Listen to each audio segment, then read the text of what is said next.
Okay विद्यार्थी मित्रों, ओक्टाज live school में आपનું हार्दिक स्वागत છે। બરાબર, આજે આપણે ચેપ્ટર નંબર 3 ધોરણ 11 સાયન્સનું ચેપ્ટર નંબર 3 ત્રિકોણમિતિ વિધેય શરૂ કરીએ। ઓકે, તો ત્રિકોણમિતિ વિધેય તરીકે એનું બેઝિક આપણે જોઈએ કે એમનો વ્યવહારિક ઉપયોગ કઈ રીતે કરવો। ઓકે, તો કોઈ એક ઊંચાઈ મેળવવાની કીધી હોય, ઊંચાઈ મતલબ કે કોઈ એક ડુંગર હોય તેમની ઊંચાઈ મેળવવી હોય આપણે, હાઈટ। ઓકે, તો એ કઈ આપણે માપવા જઈ શકશું નહીં ડુંગર ઉપરથી કે એમનું જમીનથી ડુંગર કેટલો ઊંચાઈ એમની છે। ઓકે, કારણ કે માપવા જઈએ તો જોઈએ ડુંગરને આપણે જોઈએ કે કોઈ એક ડુંગર હોય। ઓકે, આવા પ્રકારનો કોઈ ડુંગર હોય તો આમની ઊંચાઈ આપણે મેળવવું હોય તો આ એમને ઊંચાઈ ના કહેવાય। ઓકે, એ તો એમની બાજુની જ થઈ, એની ઊંચાઈ એટલે કે એનું કેન્દ્રથી લઈને તમે આ એમની ઊંચાઈ થઈ। ઓકે, તો એ ઊંચાઈ માપવા કે ડુંગરને આપણે કઈ ઊંચાઈ એમની આપણે કોઈથી માપી ન શકીએ, એમને આપણે ત્રિકોણમિતિ ઉપયોગ કરીને એમની ઊંચાઈ માપવી પડે। ઓકે, એ વસ્તુની આપણે માહિતી લઈએ એ પહેલા આપણે એમના થોડાક સૂત્રો જોઈએ। ઓકે, કે જો ધોરણ 10 ની અંદર આપણે નિત્ય સમો 3 ભણીને આવ્યા, ધોરણ 10 ની અંદર આપણે 3 નિત્ય સમો ભણીને આવ્યા। જો પહેલું નિત્ય સમ હતું sin સ્ક્વેર થીટા વત્તા cos સ્ક્વેર થીટા બરાબર 1, sin સ્ક્વેર થીટા વત્તા cos સ્ક્વેર થીટા બરાબર 1। સેકન્ડ સૂત્ર જોઈએ sec square theta minus tan square theta બરાબર 1। તમે સૂત્ર આ રીતે ભણીને આવ્યા 1 પ્લસ tan સ્ક્વેર થીટા બરાબર sec square theta. Okay, tan plus સામેની સાઈડ લો તો માઇનસ, એટલે કે sec square theta minus tan square theta બરાબર 1। ત્રીજા નંબરનું સૂત્ર જોઈએ તો cosec square theta minus cot square theta બરાબર 1। ઓકે, પણ નિત્ય સમો જો આ 3 નિત્ય સમો સૂત્ર। ઓકે, તો ત્રિકોણમિતિ વિધેય કેટલા આવશે? ત્રિકોણમિતિ વિધેય આપણે જો પેલું જોઈએ sin થીટા આવશે, બીજું cos થીટા અને ત્રીજું tan થીટા।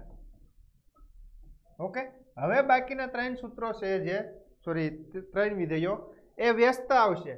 આ sin નું વ્યસ્ત કરીએ તો cosec થીટા મળે, sec નું વ્યસ્ત કરીએ તો sec થીટા મળે, સોરી cos નું, અને tan નું વ્યસ્ત કરીએ તો cot થીટા મળે। ઓકે, આ આપણે એમના વ્યસ્ત ભણી રહ્યા। જોઈએ કે ત્રિકોણ ઉપરથી આપણે સામેની બાજુને તો એક કાટકોણ ત્રિકોણ લઈએ।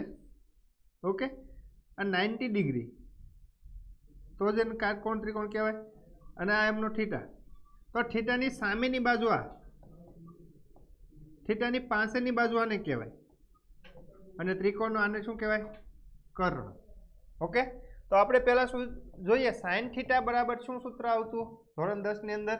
સામેની બાજુના છેદમાં કર્ણ, સામેની બાજુના છેદમાં કર્ણ। બીજું જોઈએ cos થીટા, તો cos થીટા એટલે કે પાસેની બાજુના છેદમાં કર્ણ। અને નેક્સ્ટ જોઈએ tan થીટા, tan થીટા એટલે કે સામેની બાજુના છેદમાં પાસેની બાજુ। આ 3 સૂત્રો। હવે આપણે અમને બીજા 3 સૂત્રો એટલે કે cosec થીટા, તો cosec થીટા એ sin નું વ્યસ્ત છે, cosec થીટા એ sin નું વ્યસ્ત છે, એટલે cosec થીટા આમનું વ્યસ્ત કરીએ એટલે કર્ણ તો એ અંશમાં થશે ને સામેની બાજુ છે એ છેદમાં, તો આવશે આમનું સૂત્ર કર્ણના છેદમાં સામેની બાજુ।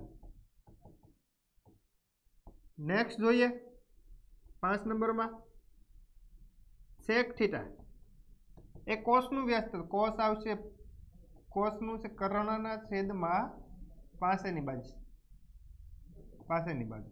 ઓકે, ને છેલ્લું લાસ્ટ આવશે cot થીટા, તો cot થીટા એટલે શું આવશે? tan નું વ્યસ્ત કરો, પાસેની બાજુના છેદમાં સામેની બાજુ, પાસેની બાજુના છેદમાં સામેની બાજુ। ધોરણ 10 ની અંદર આપણે એટલું ભણ્યા। ઓકે, હવે આપણે આગળ વધીએ ધોરણ 11 ની અંદર ત્રિકોણમિતિનો ઉપયોગ। ઓકે, તો ઉપયોગ કઈ રીતે કરશું? કોઈ એક ડુંગર આપેલો હોય, માની લો કે જો આ પ્રકારનો કોઈ ડુંગર છે। ઓકે, આમની ઊંચાઈ મેળવવાની છે આપણે, તો કઈ ડુંગરને માપવા જવાશે નહીં। ઓકે, કારણ કે એમની ઊંચાઈ જો આમની એટલી એમની ઊંચાઈ કહેવાય, આ એમની ધાર છે। ઓકે, એમને એની ઊંચાઈ કહેવાય નહીં।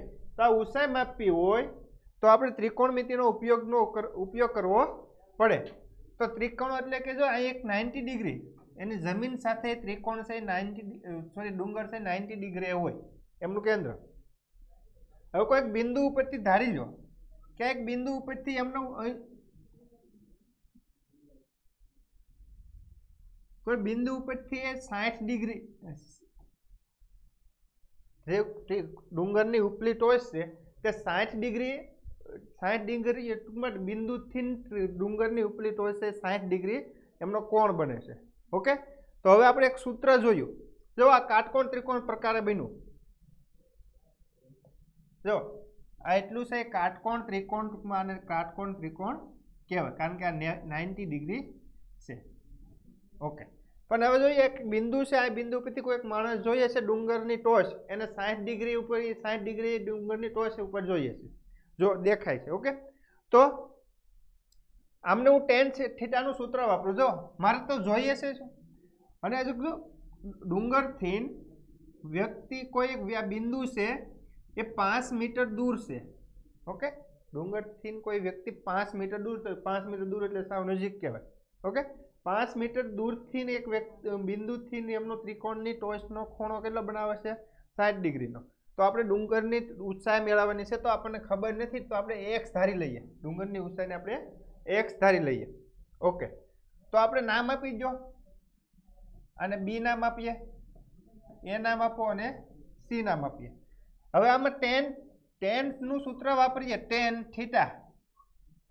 tan થીટા એટલે સૂત્ર છે સામેની બાજુ છેદમાં પાસેની બાજુ, પાસેની બાજુ, સામેની બાજુ એટલે કે થીટાની સામેની બાજુ x, થીટાની સામેની બાજુ x, તો x આપણને ખબર નથી। પાસેની બાજુ એટલે કે પાસેની થીટાની પાસેની બાજુ કેટલી આપી છે 5 મીટર। ઓકે, થીટાની પાસેની બાજુ કેટલી આપી છે 5 મીટર, અને tan થીટા એટલે કે કોણ, ખૂણો કેટલાનો બનાવે છે 60 ડિગ્રીનો। થીટા એટલે tan ખૂણો કેટલો બનાવે છે 60 ડિગ્રીનો। ઓકે, હવે x ને સૂત્રના કરતા બનાવો તો x બરાબર 5 મીટર ભાગાકારમાં સામેની સાઈડ તો ગુણાકારમાં એટલે tan 60 ડિગ્રી ગુણ્યા 5, tan 60 ડિગ્રી ગુણ્યા 5 મીટર। ઓકે, હવે tan 60 ની કિંમત આપણે ધોરણ 10 ની અંદર ભણીને આવ્યા ને, હવે આપણે આગળ વધશું તો 0 થી લઈને 360 ડિગ્રીના ખૂણાઓ હોય। ઓકે, એ આપણે એક્ઝામ્પલ પૂરો થયેલા આપણે એ જ વસ્તુ જોવાની છે। હું આપણને તો આ ખાલી એક બેઝિક ઉદાહરણ કે ત્રિકોણમિતિનો ઉપયોગ ક્યાં કઈ રીતે કરવો। ઓકે, તો એક ડુંગરની ઊંચાઈ મેળવવી તો પણ ત્રિકોણમિતિનો ઉપયોગ થાય, કારણ કે આનો ઉપયોગથી જ આપણને એ ડુંગરની ઊંચાઈ મળી શકે, બાકી આપણે માપી શકીએ નહીં ડુંગરની ઊંચાઈ। ઓકે, કારણ કે માપીએ તો એમની ધાર હોય, આપણે ડુંગર ઉપર ચડવા માટે એની ધારથી આપણે પ્રયત્ન કરશું, નહીં કે તેના કેન્દ્રમાંથી। અરે તો એની ઊંચાઈ એમના કેન્દ્રમાંથી હોય, ધારથી ઊંચાઈ કરો તો આ માપ તમારે વધી જવાનું। ઓકે, એટલા માટે માપી શકાય નહીં, એમના કેન્દ્ર ઉપરથી માપી શકાય। ઓકે, તો હવે tan 60 ની કિંમત કેટલી થાય, tan 60 ની કિંમત કેટલી થાય, તો tan 60 ની કિંમત થાય √3। tan 60 ની કિંમત કેટલી થશે √3, એટલે કે વર્ગમૂળમાં 3 ગુણ્યા 5 મીટર। તો આ ડુંગરની ઊંચાઈ કેટલી છે √3 ગુણ્યા 5 મીટર। ઓકે, આ તો ખાલી એક અંદાજ પ્રમાણે આપણે માપ લીધું કે આ 5 મીટર એક બિંદુ છે। હકીકતમાં વાસ્તવમાં તમારે એમને માપવું હોય તો તમે ડુંગરથી જો 5 મીટર દૂર તમે ઊભા હો તો 60 ડિગ્રીનો ખૂણો બને નહીં, એ ખૂણો માપ વધી જાય। ઓકે, ખૂણાનું માપ કોણ માપ તે આપણે માપવું પડે। ઓકે, પણ આ ડુંગરની ઊંચાઈ કેટલી મળે √3 ગુણ્યા 5 મીટર। હવે જોઈએ કે આપણે ઓકે, હવે આપણે જોઈએ કે 360 ડિગ્રીના ખૂણાના માપ આપણે ધોરણ 10 ની અંદર 0 ડિગ્રીનું માપ, 30 ડિગ્રીનું માપ, 45 ડિગ્રીનું માપ, 60 ડિગ્રીનું માપ અને 90 ડિગ્રીનું માપ, એટલા વસ્તુ આપણે ભણીને આવ્યા। ઓકે, હવે આપણે માપવાનું કરશું, માપશું તો કે જો આ x અક્ષની સાપેક્ષે આપણે માપ લઈશું, બધા ખૂણાના માપ આપણે કઈ અક્ષની સાપેક્ષે લઈશું, x અક્ષની માપની સાપેક્ષે લઈશું। અહીંયા આપણે સરણ દોરીએ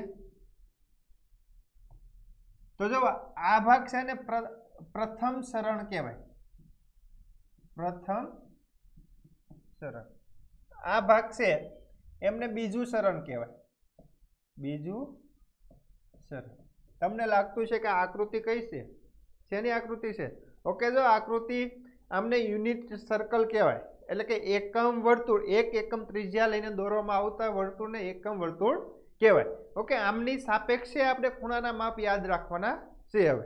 ઓકે, તો આમને કહેવાય ત્રીજું સરણ, ત્રીજું સરણ, અને આમને કહેવાય ચોથું સરણ।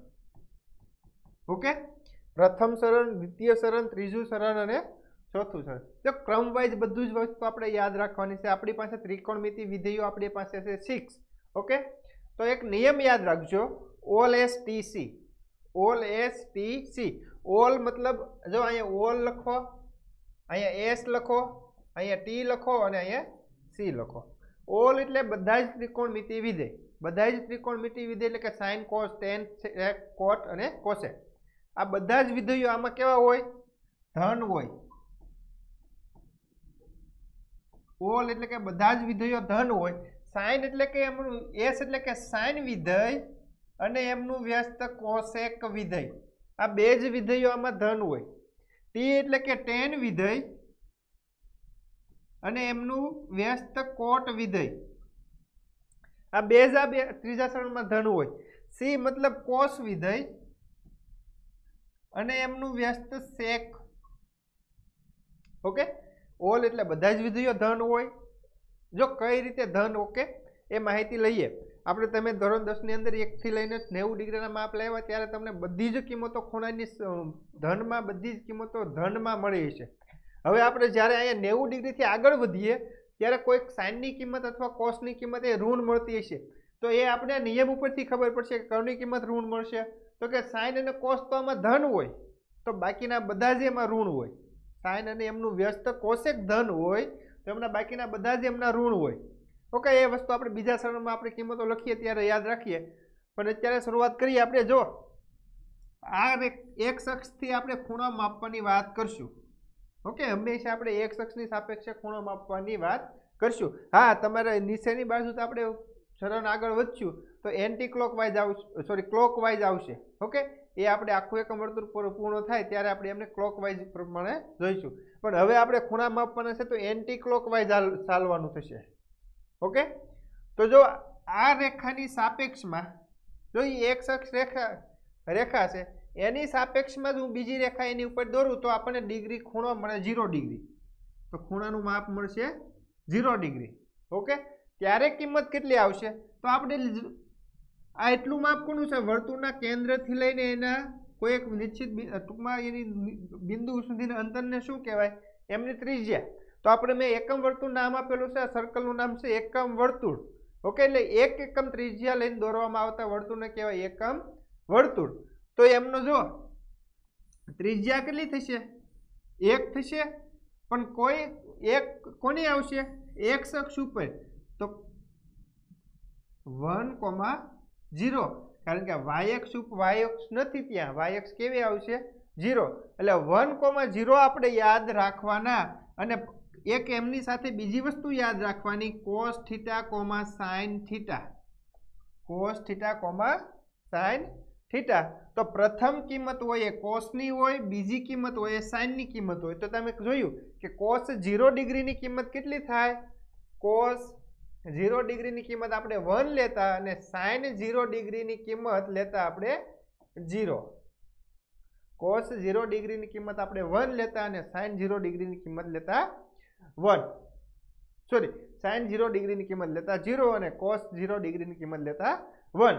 એનું કારણ એ જ આપણે એકમ વર્તુળ દોરીએ તો આપણને 1 મળે છે, એટલે પહેલો યામ છે એ કોસ હોય અને બીજો યામ છે એ સાઇન હોય। હવે આપણે એક્સ વાય સ્વરૂપમાં યાદ રાખવાના નથી એકમ વર્તુળ ભણીએ ત્યાં સુધી। એકમ વર્તુળ ભણીએ ત્યારે આપણે cos θ, sin θ સ્વરૂપમાં યાદ રાખશું। ઓકે, હવે આગળ વધીએ તો આપણે જોઈએ 30 ડિગ્રીનો ખૂણો લેતા, 0 પછી 30 ડિગ્રીનો ખૂણો આવતો તો આમને 30 ડિગ્રીનો ખૂણો કહેવાય, 30 ડિગ્રી। ઓકે, જે આ ખૂણો બનાવે છે આની સાથે એ 30 ડિગ્રીનો ખૂણો છે।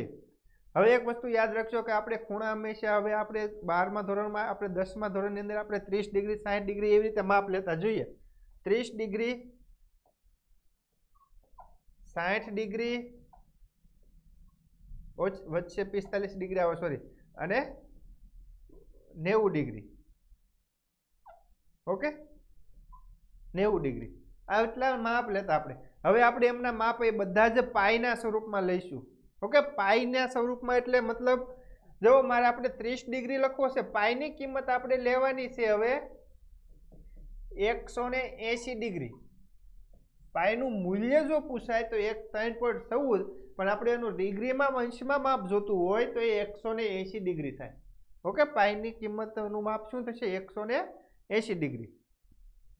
તો મારે 30 નો ખૂણો લેવો છે, તો હું જો 180 ભાગ્યા 3 કરું, સોરી 180 ભાગ્યા 6 કરું, તો 180 ભાગ્યા 6 કરો તો 30 ડિગ્રી થાય. તો મારે 30 બરાબર શું લખી શકાય? પાઈના છેદમાં 6. 30 ડિગ્રી બરાબર શું લખી શકાય? પાઈના છેદમાં 6, કારણ કે પાઈની કિંમત 180, એને ભાગ્યા 6 કરીએ તો આપણને મળે 30 ડિગ્રી. ઓકે, તો મારે લેવો છે હવે 60 ડિગ્રીનો ખૂણો, તો 180 ભાગ્યા હું 3 કરું તો મને મળે 60 ડિગ્રી. તો મારે હવે આને લખવું હોય તો પાઈના છેદમાં 3, એવી રીતે 45 લખવું હોય તો પાઈના છેદમાં 4, એવી રીતે 90 લખવું હોય તો પાઈના છેદમાં 2. આ એટલી કિંમતો યાદ રાખજો એકમ વર્તુળ સમજવા માટે આપણે. તો હું 30 ડિગ્રીની જગ્યાએ આપણે લખી શકું હું પાઈના છેદમાં 6. હવે આ બિંદુ ઉપર યામ કયા લેવા? તો યાદ રાખજો √3/2 અને 1/2. √3/2 અને 1/2. એટલે મતલબ આમનું શું થાય? તો કે cos 30 ની કિંમત પૂછાય. તો જો 30 નો ખૂણો આ રેખા માટે અહીંયા બનાવે છે, તો 30 કયા મૂલ્યો હતા? √3/2 અને 1/2. તો પેલું મૂલ્ય છે cos નું હોય તો એમની કિંમત થશે √3/2, અને sin 30 ની પૂછાય, sin 30 ની કિંમત પૂછાય તો બીજું મૂલ્ય છે sin નું મૂલ્ય હોય તો એમની કિંમત થશે 1/2. તો આપણે તમે કહેશો કે આ બે મૂલ્યો ધ્યાન રાખવાના. આપણે તો કેટલા વિધેયો આવ્યા? 6 વિધેયો આવ્યા છે. તો tan ની કિંમત કઈ રીતે મળશે? તો કે tan 30 ની ડિગ્રી બરાબર શું લખાશે? sin 30 ના છેદમાં cos 30. sin 30 ના છેદમાં cos 30. તો sin 30 ની કિંમત આપણને ખ્યાલ છે 1/2, અને cos 30 ની કિંમત છે √3/2. બંનેના છેદમાંથી 2 કેન્સલ, તો જવાબ આવશે એ 1/√3. તો tan 30 નું કિંમત આપણે યાદ છે, તમે કોષ્ટકમાં યાદ કરો, 1/√3 જવાબ આવતો. tan 30 ની કિંમતનો જવાબ શું આવશે? 1/√3. તો કોટની કિંમત મેળવવી હોય તો કોટ 30 ડિગ્રી, તો tan 30 ની જે કિંમત મળી એમનું વ્યસ્ત કરો. વ્યસ્ત કઈ રીતે થઈ? જુઓ, યાદ રાખજો, વ્યસ્ત તમારે કોઈ સંખ્યા છે, 3 સંખ્યા છે, તેમનો વ્યસ્ત તમારે લેવો છે, તો 1 છેદમાં એ આખી સંખ્યા મૂકવાની 3. ઓકે, જો 2 છેદમાં 3 આવ્યા છે એમનો વ્યસ્ત કરવો છે તો 1 છેદમાં 2 લખવાના. હવે છેદનો છેદ અંશમાં થશે તો 3 છેદમાં 2. ઓકે, તો 2 છેદમાં 3 નો વ્યસ્ત થશે 3 છેદમાં 2, 3 નો વ્યસ્ત થશે 1 છેદમાં 3, તો √3 નો વ્યસ્ત થશે √3. ઓકે, તો હવે બીજું જોઈએ કે sec ની કિંમત, sec 30 ની કિંમત પૂછાય. sec 30 ની કિંમત જો પૂછાય તો sin ની કિંમતનું વ્યસ્ત કરો એ sec ની કિંમત. તો sin ની કિંમત છે 30 ની કિંમત √3/2, તો એમની વ્યસ્ત કરો તો 2/√3. 2/√3. નેક્સ્ટ જોઈએ કે cosec પૂછાય. જો cosec 30 ડિગ્રી, તો cosec કોનું વ્યસ્ત છે? sin નું. તો sin 30 ની વ્યસ્ત કિંમત કરો તો એ cosec 30 ની થાય. તો 1/2 ની વ્યસ્ત કરીએ તો 2 છેદમાં 1, એટલે આપણે લખશું 2. ઓકે, આ 30 ડિગ્રીનું ખૂણો માપ. હવે થોડાક આગળ વધીએ તો 45 ડિગ્રી ઉપર આવીએ આપણે. 45 ડિગ્રી ઉપર આવો ત્યારે બંને કિંમતો સરખી રાખવાની. 1/√2, 1/√2. ત્યારે sin અને cos ની કિંમત બંનેની સરખી હોય. આપણે એક તમે કોષ્ટકમાં જુઓ તો sin 45 ડિગ્રી તો પણ 1/√2, cos 45 ડિગ્રી તો પણ 1/√2. ઓકે, તો એ બંને સરખી હોય. જો આ બંને કિંમતો સરખી મળે જવાબ એના, તો tan ની કિંમત થશે 1, कारण के अंश अने छेद सरखो होय, अंश अने छेद सरखा तो केन्सल करो तो जवाब शुं आवे 1। तो cot 45 ની કિંમત થશે 1। तो सॉरी tan 45 ની કિંમત જો 1 થતી હોય तो cot m નું વ્યસ્ત કરો 1 નો વ્યસ્ત કરો તો 1, तो cot 45 પણ 1 રહે। तो 45 ડિગ્રી ને તમારે લખવા છે तो पाई ना छेदमां 4 स्वरूपे आपणे लखी शकाय। जो 45 डिग्री ने पाई ना छेदमां 4 स्वरूपे आपणे लखेला छे। हजी थोड़ा आगळ वधीए खूणामां तो आवे 60 डिग्री नो खूणो बनावे। जो आ अक्ष साथे 60 डिग्री नो खूणो बनावे 60 डिग्री एटले पाई ना छेदमां 3। जो तमे आइली √3/2, 1 लख्या छे हवे तो एमने उलटा करी नाखो, एम बदलाई नाखो। तो के 1/2 पहेला लखो અને √3/2 પછી લખો। 1/2 પ્રથમ લખીએ અને √3/2 છેલ્લે લખીએ। તો હવે આપણી પહેલી cos ની કિંમત થઈ ને બીજી થઈ sin ની। તો cos 60 નું મૂલ્ય પૂછાય તો 1/2 અને sin 60 નું કિંમત પૂછાય તો √3/2। ઓકે, હવે થોડાક આગળ વળીએ તો π/2 નો ખૂણો જુઓ 90 ડિગ્રી નો, x અક્ષની સાથે 90 ડિગ્રી ખૂણો એટલે આ રીતે ખૂણો બને। आमने 90 डिग्री नो खूणो कहेवाय। तो 90 डिग्री एटले π/2। तो ये y अक्ष उपर आव्या तो त्यां x m 0 हशे अने y m 1 हशे। तो 0,1 लख्युं छे मैं, कारण के जो अहींया y अक्ष 1 छे। कोई एकम वर्तुळनुं एक एकम त्रिज्या जो आने तमे त्रिज्या एटली 1 कहेता हो तो आ त्रिज्या पण आपणे 1 कहेवानी। ओके, तो एक एकम वर्तुळ दोरवामां वर्तुळने कहेवाय एकम वर्तुळ। तो 0,3 कारण के y अक्ष 1 छे। तो एमना एम जोईए आपणे तो एमना एम आवशे 0,1। तो पहली किंमत छे cos 90 एटले तमे 0 लखता अने sin 90 एटले 1 लखीए। ओके, cos 90 डिग्री एटले 0 अने sin 1 डिग्री एटले sin 90 डिग्री एटले 1। हवे जोईए आपणे के आ बधा ज किंमतो आपणे एम लखीए। जो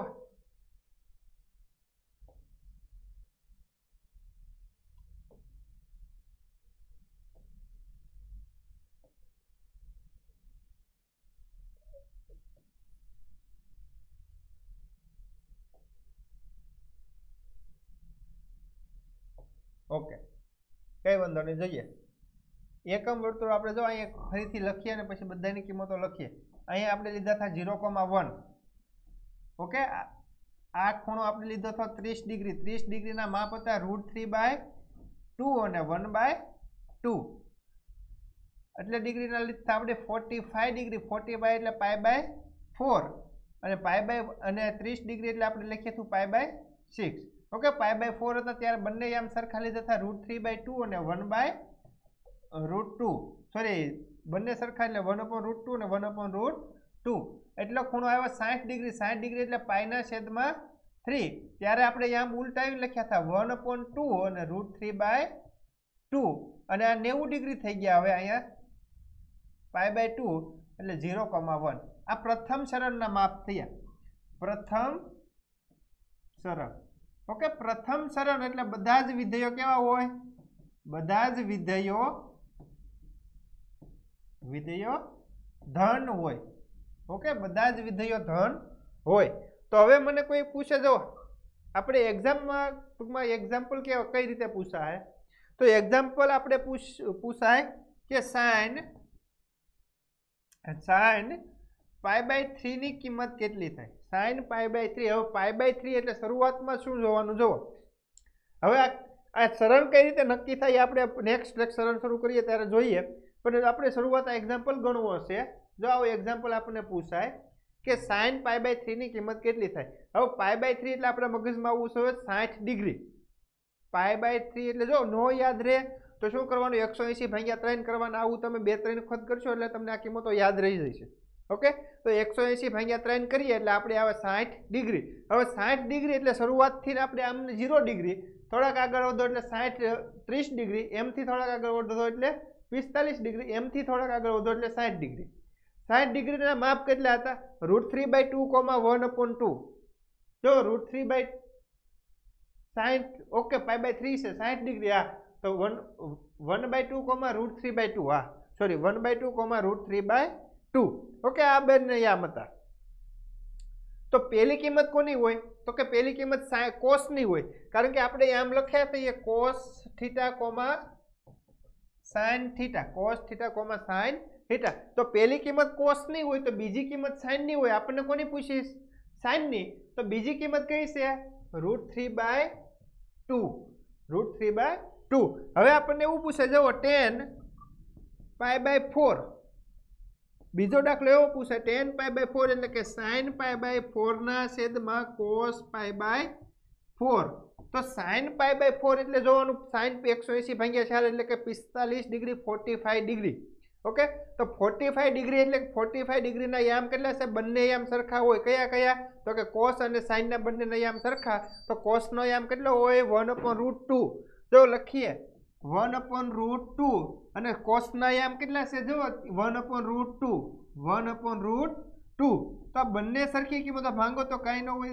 શું વધે 1 તો tan π/4 ની કિંમત કેટલી થશે 1 tan π/4 ની કિંમત કેટલી થશે 1 ઓકે નેક્સ્ટ જોઈએ તો આપણને એવું પૂછાય cosec π/6 cosec π/6 નો મતલબ થાય શું થાય cos કોનું વ્યસ્ત છે sin નું cos કયા વિધેયનું વ્યસ્ત છે sin નું તો આમને હું આમને લખી શકું 1/sin π/6 કારણ કે એકબીજાના વ્યસ્ત છે cosec π/6 બરાબર 1/sin π/6 લખી શકાય π/6 નો એટલે કેટલાનો ખૂણો થાય π/6 એટલે 30 નો ખૂણો જો 30 નો ખૂણો 30 ખૂણાના યામ કયા છે √3/2 અને 1/2 તો પહેલો યામ cos નો અને બીજો યામ sin નો તો આપણે તો sin જોઈએ છે તો બીજી કિંમત કઈ છે 1/2 તો 1 ના છેદમાં 1/2 છેદનો છેદ અંશમાં તો શું આવશે કિંમત 2 તો cosec π/6 ની કિંમત કેટલી થશે 2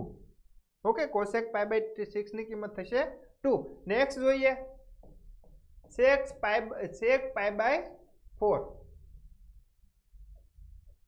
π/4 એટલે આપણને ખ્યાલ હોવો જોઈએ કે sec છે cos નું વ્યસ્ત છે તો cos π/4 હવે π/4 એટલે કે 180 ભાગ્યા 4 એટલે 45 ડિગ્રી એટલે બંને કિંમતો સરખી 1/√2 અને 1/√2 પહેલી કિંમત છે cos ની કિંમત તો પહેલી કિંમત છે 1/√2 તો લખીએ 1/√2 છેદનો છેદ અંશમાં એટલે વર્ગમૂળમાં 2 sec π/4 sec π/4 ની કિંમત શું આવશે √2 ઓકે તો હવે તમે જોયું કે પ્રથમ સરળમાં બધા જ વિધેયો ધન જો એમાં બધી જ કિંમતો લખી એ બધી જ ધન સ્વરૂપમાં લખી એક પણ કિંમત આપણને ઋણ મળી નથી ઓકે બધી જ કિંમતો ધન એટલે કે બધા જ વિધેયો ધન આવશે નેક્સ્ટ વાત કરીએ તો કે બીજું સરળ ઓકે હવે તમે જો અહીંયા પાય 90 ડિગ્રી આવેલા છે હવે જોઈએ કે આપણે કિંમત લઈ લઈએ કે sin 90 ડિગ્રી પૂછાય sin 90 ડિગ્રી પૂછાય જો sin 90 ડિગ્રી પૂછાય તો હવે 90 ડિગ્રીના યામ આપણને ખબર હોય 0,1 sin ની કિંમત પહેલી કિંમત cos ની દર્શાવે અને બીજી કિંમત sin ની દર્શાવે તો બીજી કિંમત કેટલી છે 1 તો 90 ડિગ્રી એટલે કે 1 sin 90 ડિગ્રી થશે 1 એવી રીતે આપણે જોઈએ cos 90 degree cos 90 degree 90 degree એટલે 0,1 પહેલી કિંમત છે જે cos ની છે તો એ 0 એમનો જવાબ રેડી તો આજના લેક્ચરમાં આપણે આ પ્રથમ સરળ સુધી આપણે રાખીએ હવે પછીના નેક્સ્ટ લેક્ચર મળીએ ત્યારે આપણે દ્વિતીય સરળમાં જોઈએ દ્વિતીય પછી તૃતીય સરળ ને તૃતીય પછી ચતુર્થ સરળ ઓકે એટલે કે રિપીટ કરીએ કે આમાં બધા જ વિધેયો ધન હતા આમાં sin વિધેય અને એમનું વ્યસ્ત cosec વિધેય એ બંને વિધેયો ધન આવશે બાકીના બધા જ કિંમતો લખશું આપણે ઋણ લખશું ત્રીજા સરળમાં tan વિધેય અને એમનું વ્યસ્ત cot વિધેય આ બે જ વિધેયો ધન હશે બાકીના બધા જ ઋણ હશે ચોથા સરળમાં વાત કરીએ તો cos વિધેય અને એમનું વ્યસ્ત sec વિધેય આ બે જ વિધેયો ધન હશે બાકીના બધા જ વિધેયો ઋણ હશે હજી એક વખત તમને નિત્યસમ રિપીટ કરાવી દઉં જોઈએ નિત્યસમ આપણે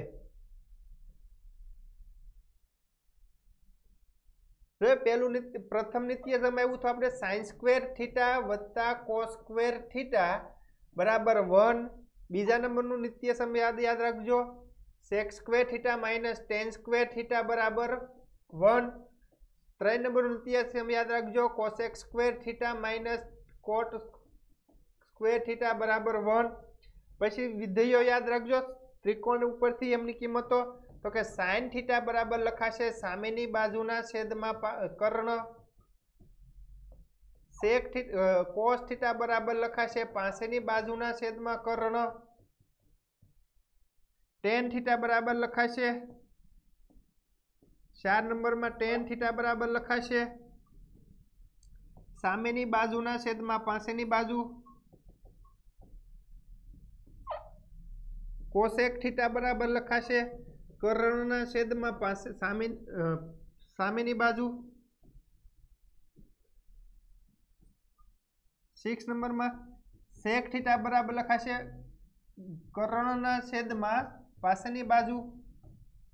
અને નેક્સ્ટ કોટ થીટા બરાબર લખાશે પાસેની બાજુના છેદમાં સામેની બાજુ. ઓકે, આ ત્રિકોણ ઉપરથી યાદ આ કાટકોણ ત્રિકોણ ઉપરથી આ એટલી કિંમતો મળે. આપણે ધોરણ 10 ની અંદર આપણે અત્યારે નિત્ય સમો હવે આમની પછી એક સૂત્ર બીજા સૂત્ર યાદ લખી લ્યો. કાલે આપણે સૂત્ર એક આમ લાગશે sin 2 થીટા બરાબર 2 sin theta into cos theta. બીજું સૂત્ર યાદ રાખો cos 2 થીટા બરાબર cos square theta minus sin square theta. જો cos square minus sin square cos square plus sin square બરાબર 1 થાય, નહીં કે cos square theta minus sin square theta બરાબર 1. ઓકે, આમની બરાબર 1 ન થાય કારણ કે આ વચ્ચે માઇનસ નિશાની જો ત્યાં પ્લસ હોય તો ને તો જ એ 1 થાય.